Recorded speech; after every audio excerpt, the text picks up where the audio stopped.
Okay, I'm Marian Abdullah, and I'm not in any particular organization, but I'm in all of them.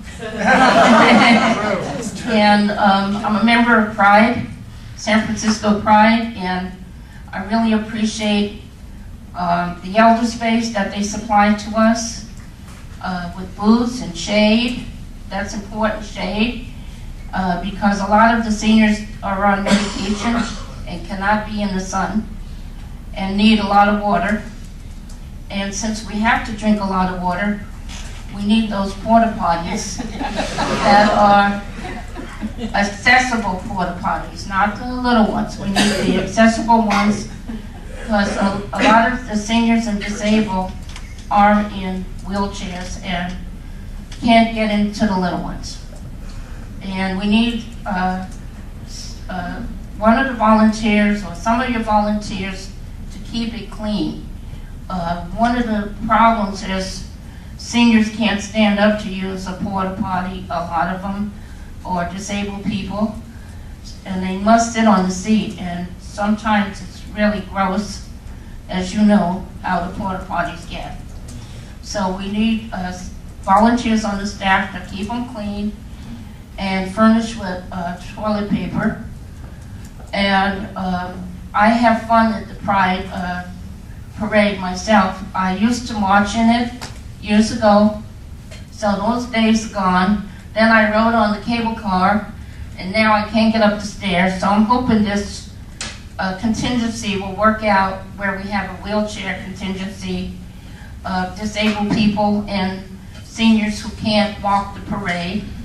I've also been supplied a wheelchair from the San Francisco Pride at no cost to me, which was fabulous. So I really appreciate all the work that the San Francisco Pride has done and all the amenities that they have supplied to me and to others.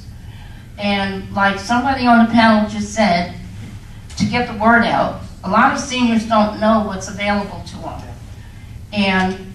And you can't just put it in the senior newspapers because some seniors are so isolated that they don't get those papers and they don't go to the senior centers.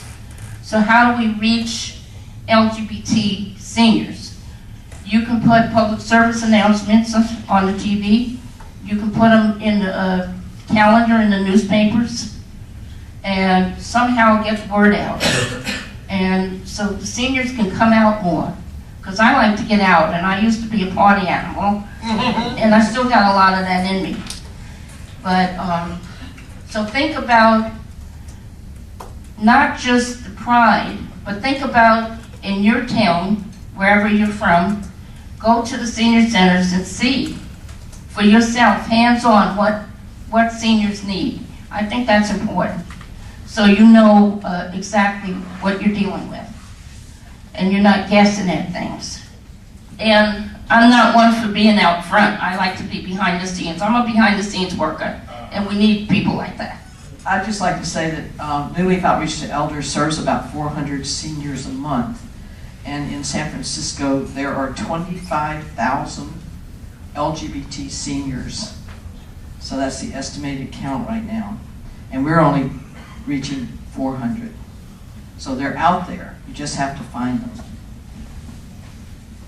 Okay, so let's have some questions. Yes.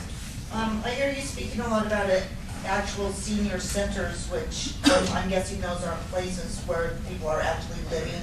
They're just activities or...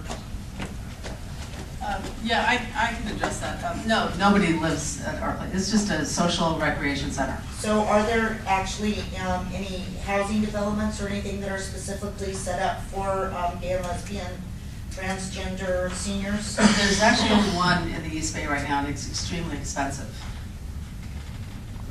And there's open house is developing and has been for years. They're building and going to be open and soon in San Francisco. And there's another concept that I like to talk about, which is happening in San Francisco, where one old lesbian activist moved into nonprofit senior housing and liked it there and started telling all her friends, and they started helping each other get their papers together and get on the waiting list and get their papers together when it was time to do that. And now there are, I think, 8 apartments. It keeps changing. And there are probably about 4 more people on the waiting list.